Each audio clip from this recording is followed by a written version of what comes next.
Hey guys, what's up? Luke with ThinkBoxley here, coming at you today with, is this real? Yep, I'm actually doing this unboxing video.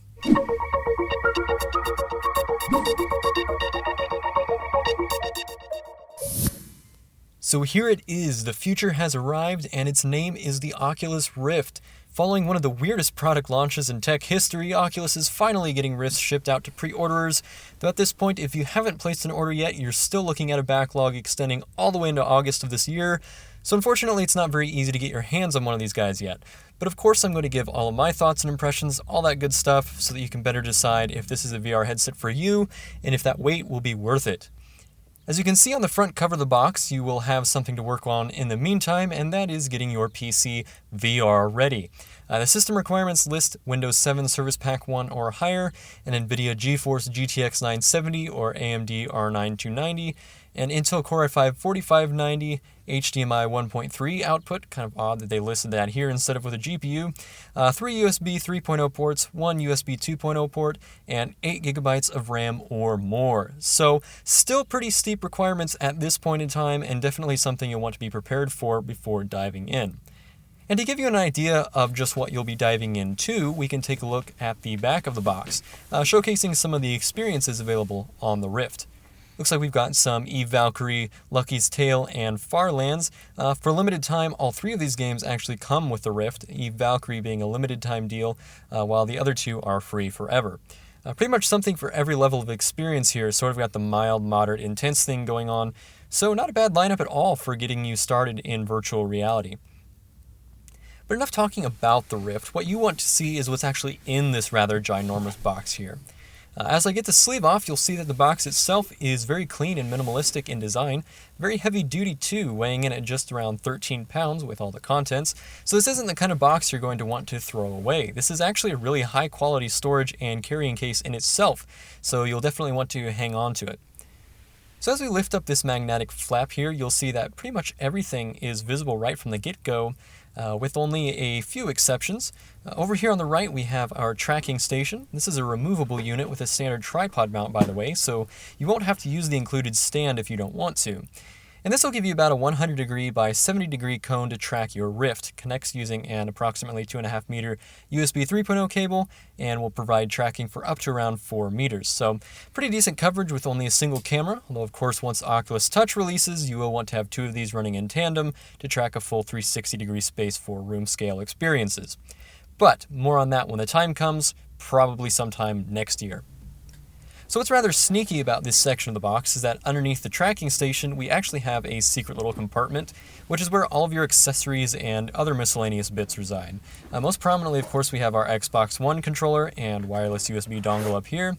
And there's also this little tool here which can be used to easily detach the built-in headphones on the Rift in case you want to use your own set of cans instead, which personally I wouldn't recommend doing, but to each his own. And of course we have a USB extender for the receiver, as well as lots and lots of obligatory information that no one ever really reads. But that's not all. Up top here we also have a pair of Oculus stickers, as well as a lens cleaning cloth with nice subtle Oculus branding, as well as a rather thick little book, if I can get it out here, of even more information you'll probably never read, especially at this font size, man. But moving on from all of that, up top here we have our other method of control, that being the Oculus Remote. As you can see, it's very small, very light, and most importantly, very simple.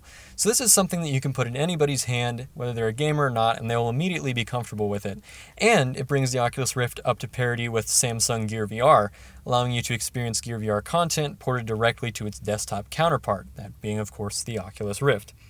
It's also handy to keep around because of the volume buttons here, since there's not really any other way to directly control volume once you have the headset on. Other than that, we do also have our basic navigation ring up top, the back button, and a little Oculus home button there. So very simple, like I said, and what's cool about this is that it actually connects directly to the Rift headset itself, not your PC. So it's totally plug and play, no setup to worry about whatsoever. Really a surprisingly useful inclusion. But I've delayed it enough. Of course you're here to see one thing, and one thing in particular, and that is the Oculus Rift itself. Note that's the Oculus Rift, not the Oculus. Oculus being the company, Rift being the product, just so we're clear. But anyway, definitely the sleekest looking headset of the big three coming to market this year. It just looks and feels really nice, very premium and attractive, or at least as attractive as a brick strapped to your face can look, which is no easy feat of design. The unit is solid, so there are actually no straps per se. Instead, Oculus opted, and I think wisely, to use a rigid head mount that sits on your ears and sort of cups the back of your skull here. And there are LEDs in the back of this head strap too, by the way, so you do get tracking with the base station no matter which direction you're facing, which is pretty neat. Also lots of hidden infrared LEDs in the front, comprising what Oculus is calling the Constellation Tracking System. You can sort of think of this like the reverse of a Wii Remote and sensor bar, where the sensor bar is built into the headset and the tracking station is the Wii Remote. The actual tech is a little bit different, but for starters, you get the idea. But of course the inside here is where all the magic really happens. Here we have two hybrid Fresnel lenses peering into dual 1080 by 1200 low persistence AMOLED displays for a total field of vision of approximately 100 degrees, give or take a few depending on a number of factors like the size and shape of your own head, for instance. Now you can adjust for different interpupillary distances with the IPD adjuster on the bottom as well. This ranges from 58 to 72 millimeters, so you can get the distance that's right for your eyes personally. And then the hybrid Fresnel lenses do the rest of the work by sort of working like bifocals, so you can actually achieve different focus levels by simply shifting the headset up or down on your face. Obviously lots of adjustments to consider, so you'll definitely want to take your time making sure you get everything right, specifically for your face, so you don't end up with a big red Oculus logo imprinted on your skin when you take the headset off. That won't happen if you have everything adjusted properly, so be sure to take note of that. Now the Rift's cable is approximately 4 meters in length and uses a proprietary connection to the headset, which is removable by the way, and then splits off into both USB 3 and HDMI at the end. These just go directly into your computer, from which they'll be recognized by the Oculus software, and you'll be good to go. Speaking of which, it's now about time that I stepped into the Rift myself. I'm definitely going to be spending some time with this guy, trying everything out and forming my thoughts, which will surely boil down into a review which you will soon be able to read at thinkboxly.com, so be sure to keep an eye out there for that. I'm definitely looking forward to really taking my time on this one and getting a feel for what the Rift and consumer VR in general has to offer at this point in time and where it might go in the future.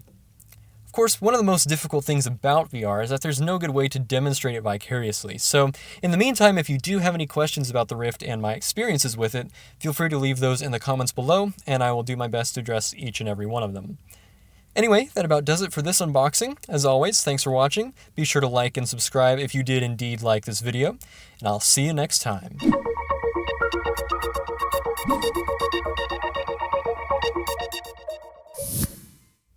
Or maybe not, depends on if I ever take this thing off. Bye guys.